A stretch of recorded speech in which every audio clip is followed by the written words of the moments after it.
Hello, Abraham. I felt that it was really powerful. And I think I'm almost there, but I would like my sexuality back. Well, do you know where sexuality is? It's right over there with alignment. It is. So get aligned and it will be there, or even get in the vicinity of it. Do you remember what you felt like on the whole when you were feeling that sexual energy? Yes, I do. Well, give us some description of it.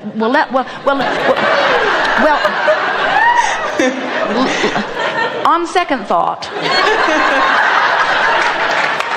we'll give you some multiple choices.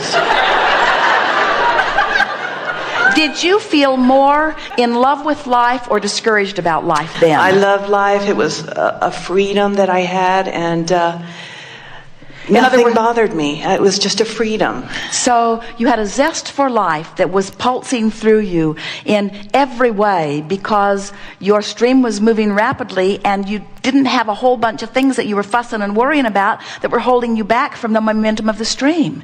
So when you identify that and you're hearing it clearly, now just ask yourself, what are the main components of my life today that I'm using as my excuse to fuss and worry? What are you fussing and worrying about? Marriage and children. So, for example, what comes up most often? The amount of time, the responsibility. All right, so this emotion that you're describing, during which you're using the word responsibility, has an emotional component that we want you to try to identify. Does it feel like... It drags me down. It drags you down. It's logical to use those words. Does it feel like resentment? Very much so.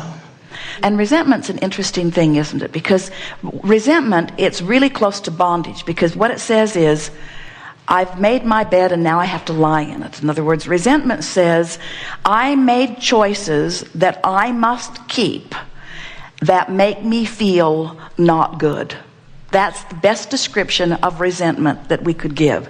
I have to feel a way I don't want to feel because of the conditions.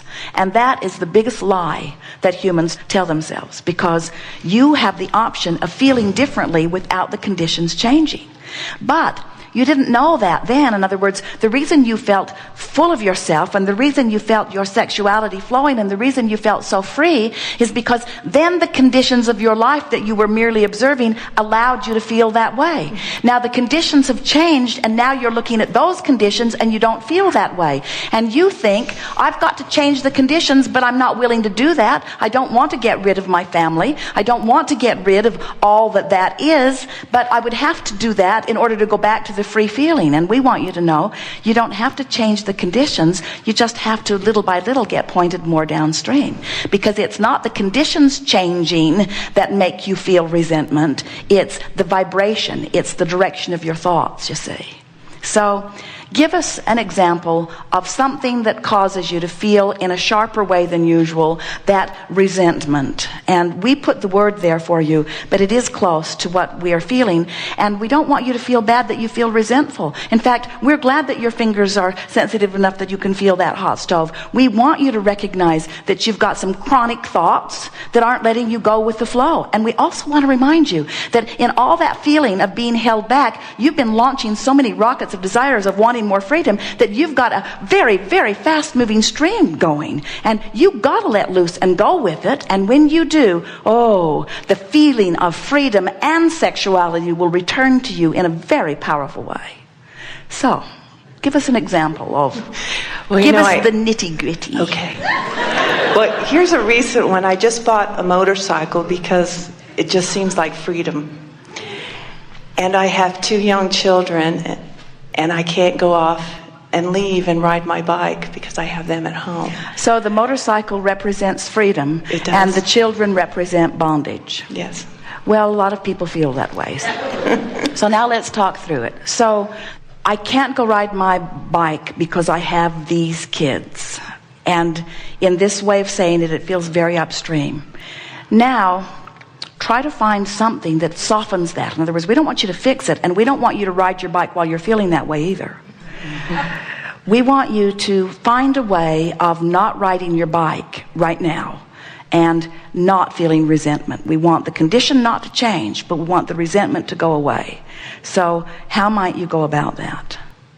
You see, because if you use the bicycle to inflame your resentment, then that's counterproductive, and that's sort of what you've been doing. Yes, because I scarred myself. So I knew that I wasn't in alignment. That's why we don't want you to ride your bike while you feel resentment. So try to make that feel more downstream without changing anything in terms of the condition. How could you soften your feeling of resentment? I think that's where I'm having my problems. All right, so here's what we would do. Okay, we would say things like, I don't really want to ride my bike every hour of the day, just on occasion. I don't want to be with my children every hour of the day, just on occasion. I like being with my children. I loved them coming into my life. And I like so much of the time that I'm with them. I believe that I can manage my life better and better so that I can have my children and my bike too. I just have to figure this out, and I will. And meanwhile, isn't it lovely that I have this bike? And isn't it lovelier that I have these children? That feels good. Now your resentment just went away. It did. Now, nothing changed in terms of riding the bike, but the resentment went away. So now let's say that that bike's out there and you really want to ride it, and you are now feeling slightly better. And now, if you've done that a day or two or three or four, and you've managed to soften the resentment to the point that you wouldn't even call it resentment, you'd call it, hope I get to ride my bike soon, instead of feeling resentful that you can't. Now, somebody says to you, I'd love to watch your children while you ride your bike. Or, how long do you think you want to be gone? A week? No. In other words, why don't I watch your kids while you take a quick spin around the block or whatever? In other words, you'll begin to see that as you feel differently, the universe can yield to you things that match your different vibrational stance. When you feel this way, everything matches that. And you know what matches resentment? Nobody comes to help you. Nobody knows you're alive. Nobody tries to help you out. Nobody seems to see you. You seem to be invisible. Your children are ornery, even though you're sacrificing your entire bike riding life for them. That's it. Yeah, that's it. When you feel that way, those are the kinds of manifestations you must have. But once you release a little bit of that, and now you're loving your children, you're loving your bike, different manifestations match that vibrational balance, you see. Mm-hmm. So you just keep shifting and shifting until before you know it, people are saying to you, you are the best mother I've ever seen, and I've never known anybody that spends so much time on a motorcycle. How do you find the time? And you say, I don't know, it just seems to show itself to me. People are coming from out of the woodwork. People are wanting to be with my kids. My kids are loving this. Look, that's my newfound nanny following me on my bike in her car with my kids. We're going up the mountain, and when we get there, we're going to have a picnic. And when they get bigger, they'll be on the back of the bike. And when they get bigger still, they'll have a bike. There you go. Yes. You are powerful creators, and it is delightful to visit with all of you. We've enjoyed this interaction more than words can explain. It is especially delicious to us because we see what's in your vibrational escrow, and we know the deliciousness of the contrast that caused you to put it there. We also know the deliciousness of the journey between where you are now and the full manifestation of it. We also know that there will never really ever be a full manifestation of what's in your vibrational escrow because you are putting more stuff in it all the time. So there's no ending to the river. There's no ending to the universal assistance. There's no ending to the potential for the joy that is there. There's no ending to the composing. There's no ending to the music. There's no ending to the ideas. There's no ending to that which you are. You are eternal beings, and you've come into what we see as the perfect environment of contrast to birth desires. And we want to say to you, if this time-space reality in which you are focused has the wherewithal to inspire within you a desire, it has the wherewithal to provide every component necessary for the full-blown manifestation of that desire. But you can't get there unless you feel good. So the first order of business in the creating of the money you want, the relationships you want, the music you want, the books you want to write, the relationships you want with your children, your relationship with life, your first job is to work toward seeing this moment through the eyes of Source, and this moment through the eyes of Source, and this moment through the eyes of Source. And we think that you think that the eyes of Source is so grandiose that it wouldn't be interested in the nitpicking little thing that you're dealing with now. But it is. The eyes of Source are looking at everything that you're looking at, and in a way that you must find alignment with. When you meet someone who's rude, the eyes of Source are seeing them differently than you are in your determination that they are rude. You want to see if you can find in them what the Source within you has found within them. And when you fixate on that, they cannot be rude to you. No one can be rude to someone who's looking through the eyes of Source. No one who is looking at life through the eyes of Source can experience the absence of something that they want. Because when you're looking at anything through the eyes of Source, you're a vibrational match to everything that you want, because the eyes of Source are fixated on the vibrational escrow that you have put there, you see. So the relationship that you are looking for is this one, this closing of the gap. Nothing is more important than that I feel good. Today, no matter where I'm going and no matter what I'm doing, it is my dominant intent to look for that which I'm wanting to see, to find the best feeling place that I can find, no matter what this business that is before me is. So I'm driving through traffic, and the guy comes around me and he cuts me off and then slows down, and he's right in front of me, and now I'm going slower than I was going before he came, and he's making it worse because he's flipping me off and trying to make it look like I did something wrong. And now I have a decision to make. I can see him through the eyes of Source, or I can feel the resentment that is more natural to me right now. So I decide to see him through the eyes of Source, and I think, I really don't know what's going on in his experience. I have no idea what kind of things are happening to him.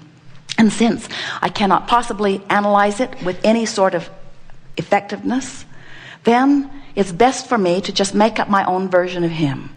And my own version of him is, what he just did, even though it seemed to involve me, really was not about me. It's something to do with what's going on with him. And oh boy, do I wish him well, because I don't want anyone to go through life feeling like that. Now you're seeing him through the eyes of Source. Now you're seeing him in a different way than you saw him just a moment ago, because you decided to see him through the eyes of Source. You see something on television, they tell you that the economic market is about to collapse, especially the housing market, and it gives you a feeling of discomfort in your belly, and you're not sure how it will affect you. You're not looking at it through the eyes of Source. You're letting whatever is being said to you on the television affect the way you look at it. You're being encouraged to see it in a way that the Source within you is not seeing it, and because you're seeing it in the way the Source within you is not seeing it, you are not allowing yourself the benefit of what you want. All the time you've had this house, all the time you've had this relationship with money, you've been putting things in vibrational escrow, and the Source within you is over there tending to that and holding that vibrational stance. And now what you just saw on television has influenced you into a vibration that's not in vibrational alignment with what you want and with what is already in your vibrational escrow. So you got to find a way of thinking about that better. So you say, I don't really know what's going on, and I don't think they really know what's going on either. And they are the media that always gets their money by stirring us up, because they believe that we worry about things, and that's why we watch them. And so maybe it is why I've been watching them, because I've been worried and because I'm looking for things that I'm worrying about too. And so I'm not going to worry about this because I don't really think they know, and because I believe that my Source is seeing it differently, and my Source certainly has broader view than whatever this guy is that's looking from his very predetermined view. And anyway, he has some axe to grind of his own that doesn't have anything to do with me. And so I'm going to find a way of feeling better about this, which is simply, I don't know enough about it to even think about it, and so I'm going to relax and just expect that things will turn out better for me, and they always do, and I'm doing all right. And so now you're beginning to see it through the eyes of Source. In other words, it's that everyday, moment by moment, thought by thought determination to feel a little better than the knee-jerk response that might be given to you, and before you know it, you will begin to see everything in your worldview through the eyes of Source. And as you do that, you're going to feel the exhilaration of life that you came forth to live. You won't feel lazy, and you won't feel uninvolved, and you won't feel detached from the deliberate creating that is going on in your life. You are the creator of your experience. We have enjoyed this interaction immensely. There is great love here for you.